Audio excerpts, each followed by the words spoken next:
First thing that I had on the board that you're just gonna have to start today, and you're gonna have to commit it to memory.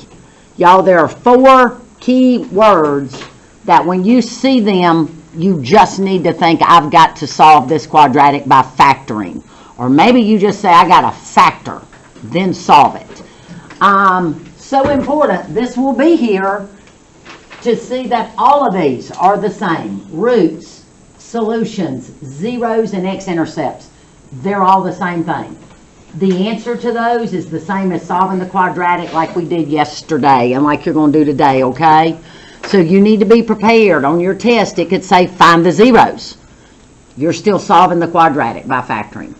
It could say find the x-intercepts. You're still solving the quadratic by factoring, okay? So, might want to write this, especially if you look back at your warm-ups and things, okay? All right, so which choice is a solution to the equation? So we have to solve this. Step number 1 says get everything equal to 0. Well, it's already done for you, okay? So now it's time to factor. Which method? First of all, what should I always check, no matter what? GCF. Do I have a GCF in any of these? Yes. Okay. I'll help you out. It's not one. 2 won't go into 3, and y'all, 2 and 3 are prime factors. Like they don't get any smaller. So there's not an X in all of them. So which method am I using now? Trinomial, because there's 3 of them. So I'm going to set up a 2 by 2 box. Justice, you need to be paying attention. You missed this.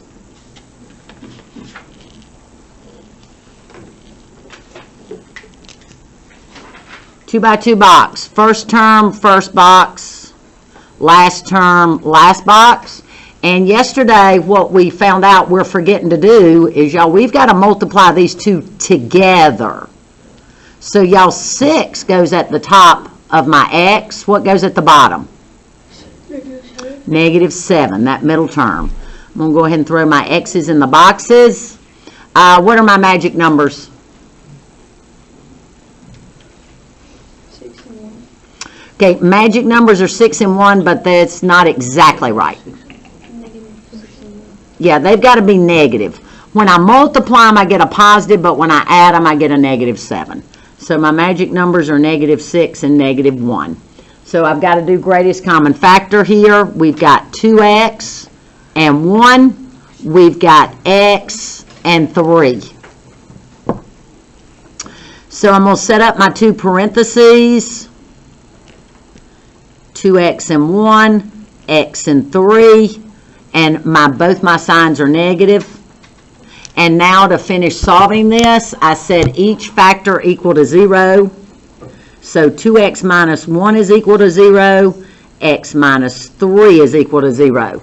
I'm going to skip the step on this. What am I supposed to do to solve this one? Add 3. So one of my solutions is 3. Okay, this is a 2-step, so I'll go ahead and do this one. I'm going to add 1.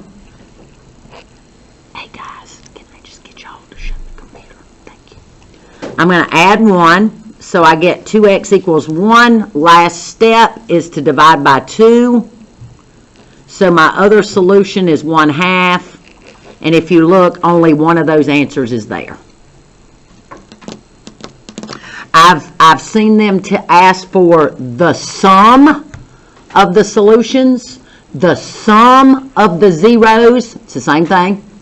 Okay, what would you do with the sum? You just add those together. So I'm just saying, I've seen questions like that, okay? The distance between, which is one of these problems. Any questions on this one? Okay. All right, next one.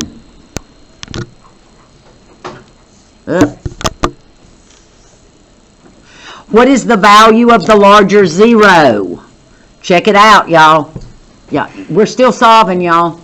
A 0 and the solutions are the same things, okay? So, what I need to do here, I can tell you it's coming off this flip chart right here. Yep. What am I pulling out? There's something else here that's a must. You're going to need to pull that negative out, folks. We do not want that x squared to be negative. So I'm going to pull out a -3, and I'm going to set up a parenthesis. And I'm going to go ahead and divide all of my terms by -3. So I'm going to get an x squared. Now be careful of your signs, y'all. Dividing by a negative change these signs. So this is not a positive anymore. It's a -5x. And this is not a positive. It is a -24. Okay. So now I've got a trinomial. First term, first slot, last term, last slot. I multiply together, and I still just have a -24. A -5 goes here. Keep in mind when I write my solution, -3 is part of my factored form. I'm just saying, keep in mind, this is part of it. Okay, so I need my magic numbers. Anybody come up with the magic numbers? Is it 64 like 8 and 3. Yeah, see, 6 and 4, if I add 6 and 4, I get 10. If I subtract, I get 2. It couldn't work. Justice is right, it's 8 and 3. And remember, see, they're going to be different signs when I multiply. So I need a -8 and a +3.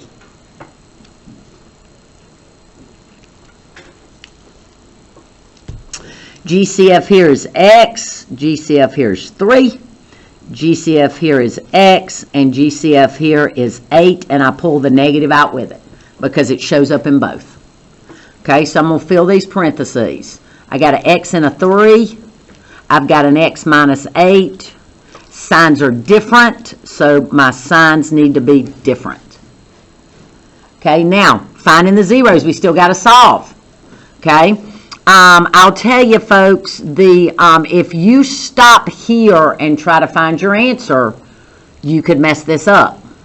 Okay, so -3 is a factor. I'm going to set it equal to 0. X plus 3 is a factor. I'm going to set it equal to 0.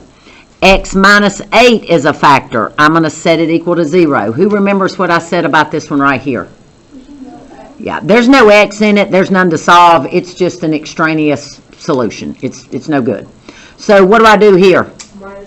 So one solution is -3. Okay, what do I do here? Okay, so the other solution is 8. So what I was talking about, y'all, is if you stop here, you're going to have a tendency to pick A. It's not A. It's actually B. Because remember, when you set these equal to 0 and solve them, the sign changes. And also, if you remember when we had this form and you were picking out your x-intercepts a while back, I just told you to pick the opposite sign.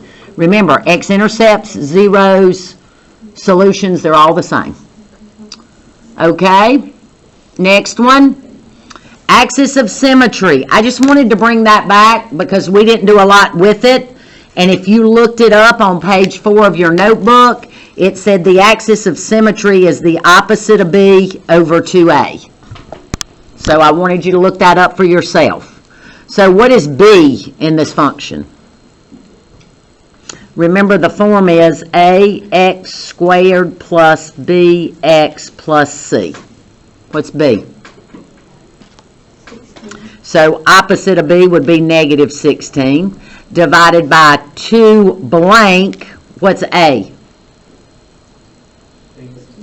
-16. So when I simplify, I get a -32 on the bottom. And when I simplify further, I get a 1/2. So the axis of symmetry is x equals 1/2. The answer would be C. Got to know this formula? Tomorrow I'm going to give you a cheat sheet on everything quadratic. And then tomorrow you're going to find out I've added one thing to it. This is the x part of your vertex, and if you take that number and plug it back into the equation, you can get the y. So you can get the vertex without a computer, without a Desmos. Okay? We good here? Yeah. How do you when it asks for the axis of symmetry. Yep, yep. Okay, backside, more. We're still just, we're just factoring, folks. Distance between the zeros. Give me 3 other names for zeros. X-intercepts, roots, and solutions. That's right, we got to know them all. You could be asked to solve it, find the solutions. You could be asked to find the x-intercepts. You could be asked to find the zeros or the roots. It's all the same thing. So, do I have a greatest common factor here? I do not. So I'm going to do a 2 by 2 box. X squared, negative 14. What goes in the bottom of the x? Negative 5. What are the magic numbers? Negative 7 and 2.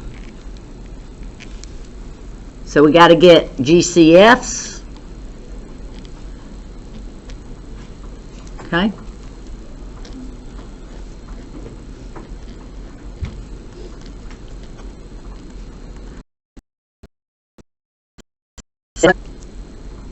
And solve each one. So we've got x minus 7 equals 0.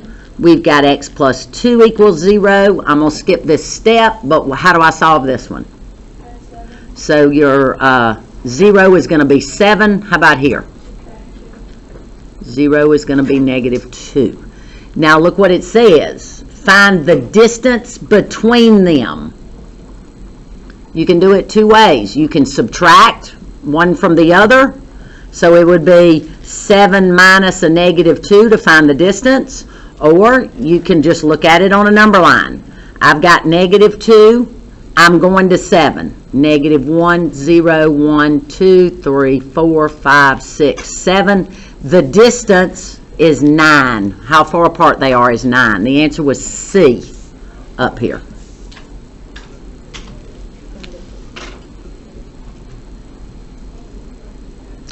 And I'll tell you, on a standardized test, one other thing they're going to do to trip you up is they say the distance between the zeros.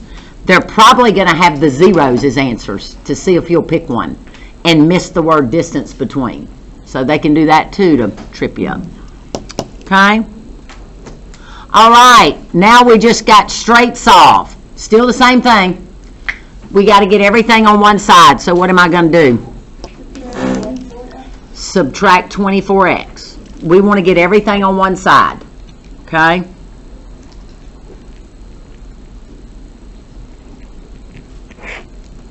So now it's equal to 0. And we've got 3x squared. I'm going to put them in the appropriate order. Minus 24x plus 45. The correct order is your square term, then your x to the first term. It's the quadratic term, the linear term, and the constant. Okay, do I have a GCF? Yes. I do. What is it? Let's pull that 3 out. So if I pull the 3 out, I've got x squared minus 8x. Is it plus 15? Yeah. Okay, now what method am I using here? The box. The box. Okay. Got x squared, got 15. When I multiply together, I still get 15. What are my magic numbers? Negative 5 and negative 3.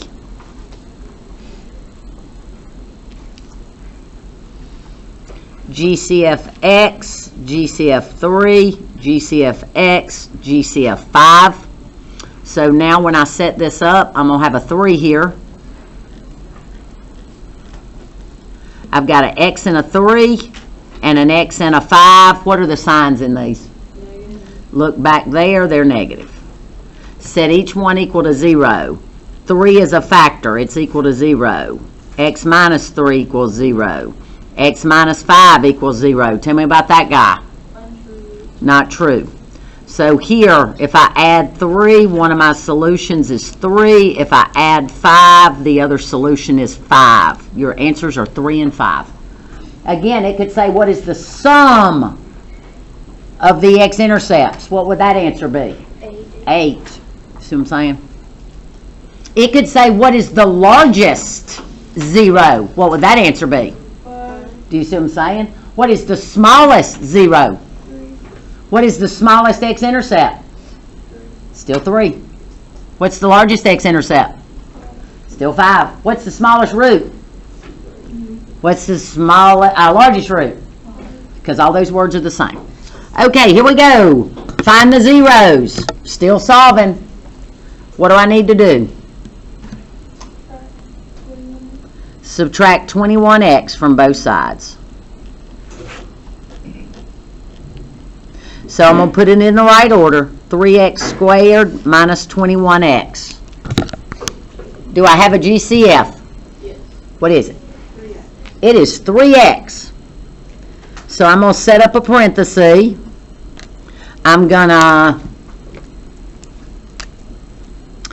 divide by 3x, divide by 3x. What goes in the box? x minus When I do the division here, I get an x. When I do the division here, I get a negative 7. What do I do now? everything 0, Yep, so 3x is a factor, we set it equal to 0. X minus 7 is a factor, we set it equal to 0. Do I cross this one out? no, No. Is this answer 3? no, No, it is not. I divide both sides by 3. And one of my answers is 0. I add 7. My other answer is 7. Y'all, you've got a delta math on all of this right here, like number 6, number 5, and then your difference of squares. So we ready to go. We ready to go. So you might want to leave this sheet out. You also may want to flip to yesterday's notes. Yesterday's notes, we did one of every one of those. One of all 3. And maybe even more.